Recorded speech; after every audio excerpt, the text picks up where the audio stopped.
friends, it's Father Jay here on another beautiful Tuesday at Calvary Church, looking out over the labyrinth and out towards Bernie Mountain and all of those peaks out over towards Fairview and the Cane Creek area. I wanted to remind you of our conversation that's coming up tomorrow night with Kimberly Floyd, who is the director of the Vance Birthplace Historical Site up near Weaverville. And she's going to help us understand from her perspective as a public historian what it means to shape a common memory and a common narrative, and especially how that applies to us here at Calvary. So I hope you will join us for that. Of course, our Vacation Bible School continues to be posted each week, so I hope that you will go to calvaryfletcher.org/Vacation Bible School and look at the wonderful videos that our group has been planning out and putting together. They're a lot of fun for kids and for all of us.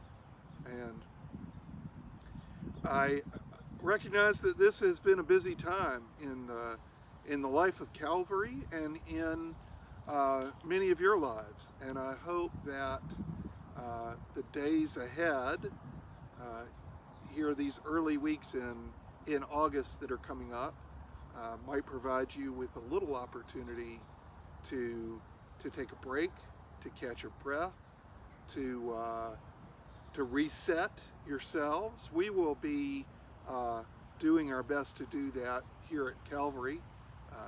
Staff members and clergy, including myself, will be taking some time individually to step away and get a little rest and come back refreshed and renewed for the work ahead. Even if we don't know what that work is going to be, which is challenging, there are a lot of questions still for Calvary, for our community, when we think of things like how will we gather for church and how will we gather for school. And I was having a conversation yesterday with some friends about trying to make these kinds of decisions and the challenge of trying to do it well and wondering whether or not we've made the right decision. And kind of knowing that we make the best decisions that we can based on the information that we have at the time.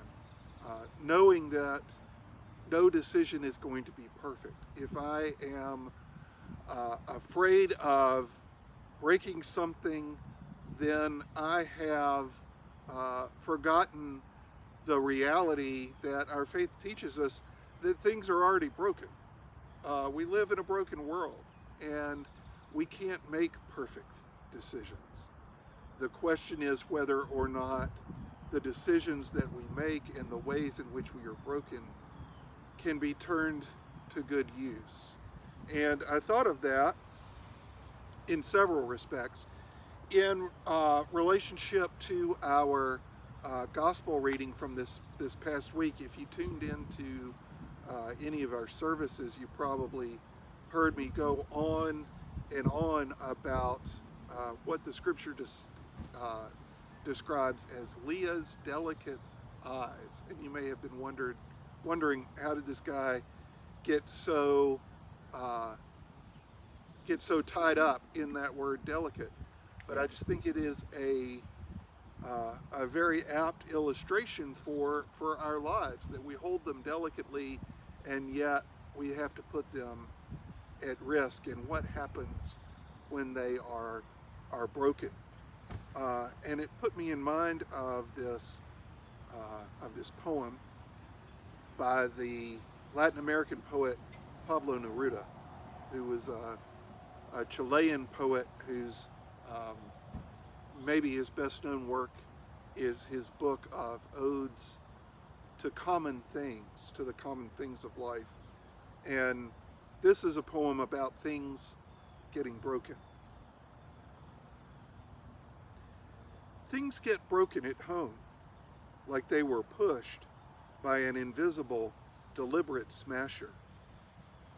It's not my hands or yours. It wasn't the girls with their hard fingernails or the motion of the planet. It wasn't anything or anybody. It wasn't the wind. It wasn't the orange-colored noontime or night over the earth. It wasn't even the nose or the elbow or the hips getting bigger or the ankle or the air.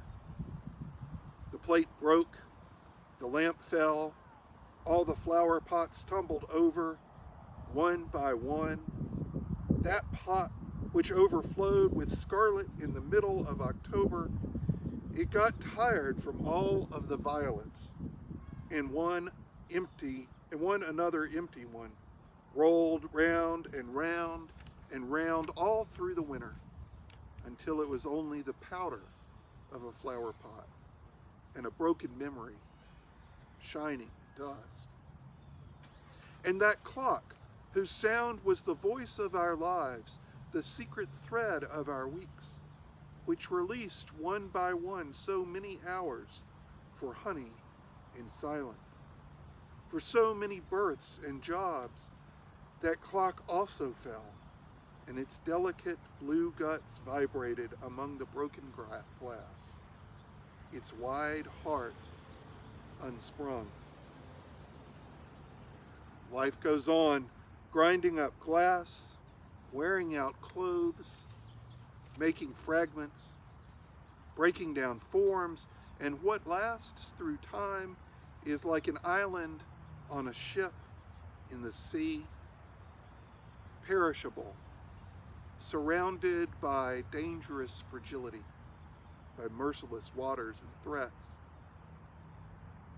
Let's put all our treasures together, the clocks, the plates, the cups, cracked by the cold, into a sack and carry them to the sea, and let our possessions sink into one alarming breaker that sound like a river.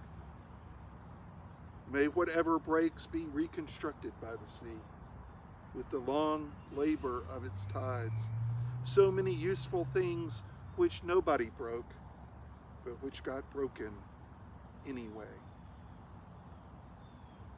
It's been said that the church thinks in centuries, not in weeks, and the actions of those centuries are kind of like the actions of the waves and of the tides slowly breaking things down and mixing them up into fine powders of sand that can then be formed into new things, into glass, into soil, into all sorts of things. And there's a Japanese art.